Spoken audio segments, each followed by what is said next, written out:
how do you lose $5 million? I'll come back to that. Well, you've probably heard the quotes, money is the root of all evil. Money can't buy you happiness. But what is the cost of that negativity doing to your personal well-being? You may be at a dinner party full of strangers, and you probably would rather tell them about your terrible love life than tell them how much you earn. Sounds about right, doesn't it? As we've all been brought up to, talking about money is common, even rude. But what is the cost of that? Because we don't get taught this at school. The government definitely doesn't encourage us talking about money. So what is the cost of that to us?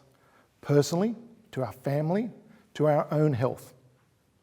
As we all have hopes and dreams. And the truth is, if we do this right, if we understand how money works, it can bring a huge smile to our face, to our heart.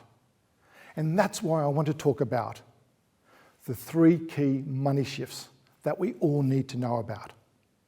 My greatest fear is that as a generation, as a whole society, we're shooting ourselves in the foot when it comes to money. And financial freedom is further away than ever before.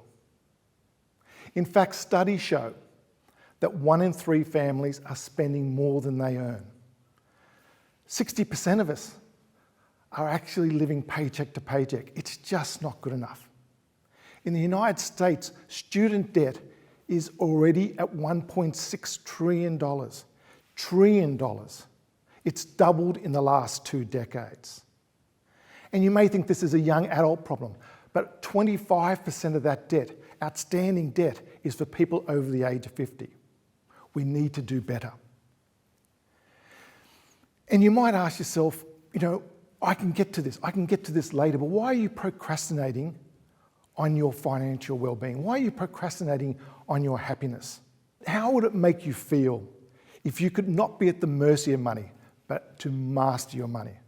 And all that stress, all that energy you waste on the stressing over money, that we could put back into building deeper relationships, into connecting with the world, into making this world a better place. How much better would that be? Now, you may wonder, who is this person up here talking to you about money mindset? Well, for me, it wasn't always this way. And I can remember back to when I was, say, 4 or 5 years of age. And I used to go camping with my family. And one morning we were at a beach and I came out of the tent and I saw heaven. I saw heaven on wheels. Yes, it was a caravan. And it was any old caravan, and it's all about perception of what rich means to you. But to me, that day, I saw heaven on wheels. Because to me, it meant security.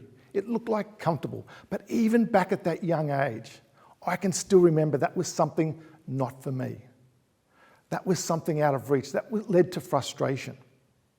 Now, I had a great upbringing, a lot of love in my family, but we never talked about money. And even to the point that we moved over 12 times while I was living with my family, just renting.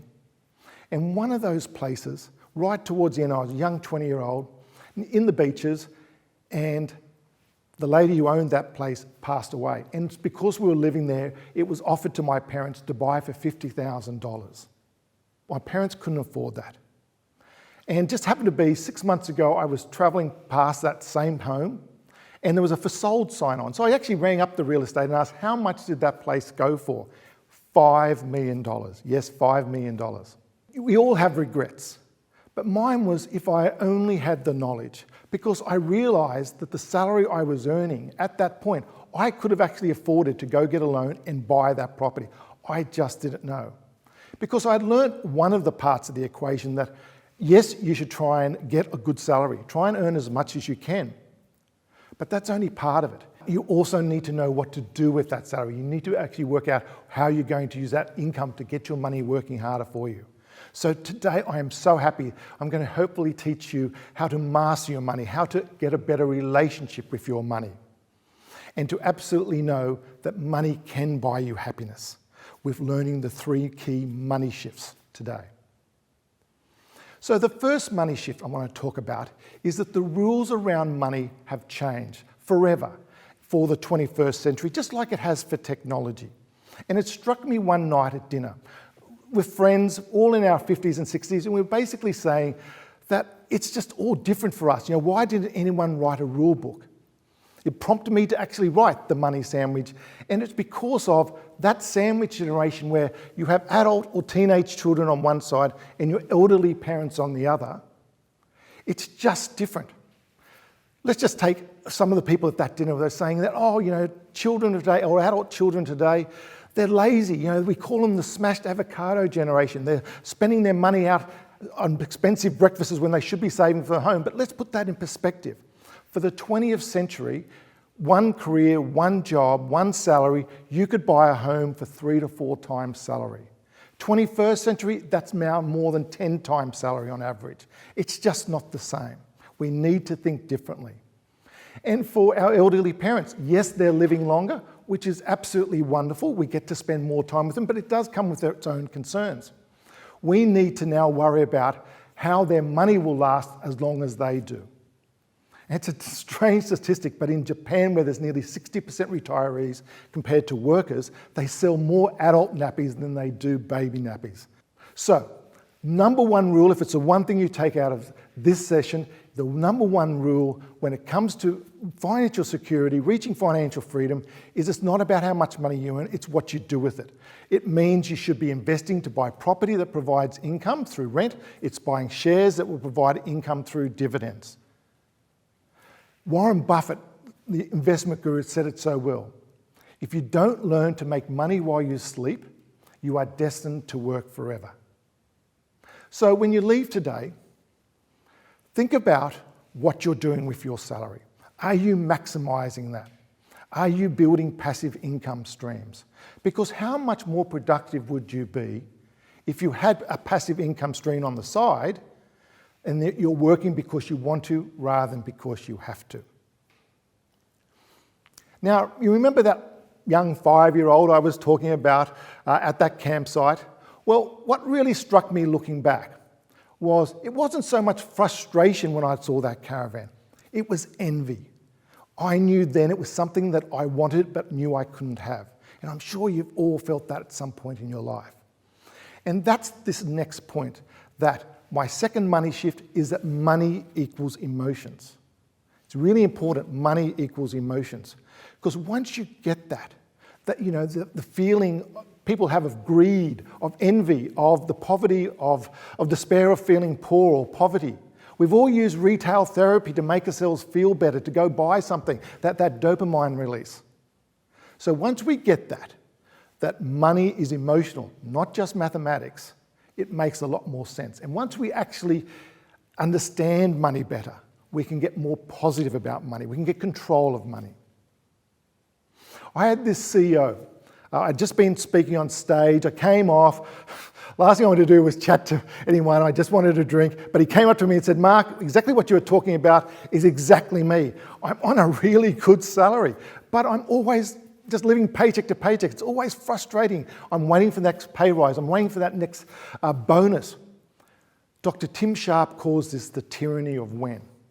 I'll only be happy when I get my next pay rise, when I get my next job, when I get healthy, when I get to travel overseas. Unfortunately, that's putting your happiness to some point in the future. It will just cause dissatisfaction, disappointment. So what I want you to do is flip that on its head. I want you to be able to be positive now, become happy now. And funny enough, it probably will help you with your next pay rise, your next promotion, getting healthier. And on the off chance it doesn't, your happiness wasn't dependent on that. And so for this CEO, once we got his mindset right, once we were able to reduce the financial stress he was feeling, we could get his money working harder for him.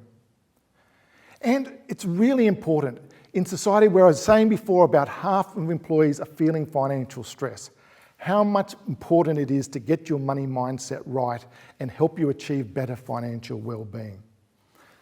So, even the next 24 hours, if I can give you this challenge, what I want you to basically do is every time you tap and go or go buy something, just think of the emotion. Is it one of greed? Is it one of being thankful? Is it one of need? But just understand the emotion that's behind that. It will just help you get sense of money, help you get control of money. Now, my third and final money shift is all about outcomes. Now, what I mean by that is we all have goals and dreams. And I said at the beginning, the quote, money can't buy you happiness. Well, I think to me personally, if I was just leaving money in a bank and just sitting there and not doing anything, that would be true. But I'm looking at it from goals and making your dreams a reality.